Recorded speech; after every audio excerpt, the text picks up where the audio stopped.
As it turns out, we had 30 minutes. 30 minutes. Half an hour of glorious footage from Avengers Infinity War cut about a month and a half before the release of the film. Should we start hashtag release the Russo cut for real now? On both films? We'll double down on this one. No, I'm kidding. Let's talk about what was cut, why it was cut, and why I think ultimately it actually worked in their favor.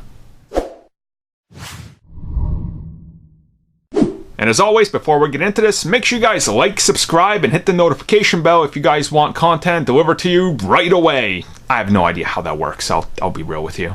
But what I do know that worked is Avengers Infinity War. That film worked. You watch it, a lot of people say they like it a lot more than Avengers Endgame. It was a more cohesive one story than going all over the place. And I will agree there to a degree, but you know, they're two completely different films. And as it turns out, recently Jim Starlin, one of the guys that was very important to Marvel Comics, he talked about the fact that he was contacted by the Russo brothers when they were making the final cut of the film, and they told him what was being cut. Now, what was being cut, we've talked about before here. There was going to be a whole lot of scenes where we follow Thanos' journey. Not just when he's getting the stones, such as when he actually goes to the Novas and completely destroys them and gets that stone. We were also going to get the flashback scenes fleshing out his backstory, his plan, and everything. None of that made it in there. And this was actually mandated by Disney. They wanted 30 minutes of the film cut because the film was going to go over or close to the 3-hour mark. And they were unwilling to do this because they didn't know if people would sit through that just yet. So they had to re-edit the film in a way that took away all that still explained the entire story. And I think you'll agree, you watch Infinity War, it's all there. We're not really missing much by missing Thanos' story. They do a pretty good job of explaining the narrative. And who knows, this extra stuff could have actually slowed down the film a whole lot more. So I think they made the right decision.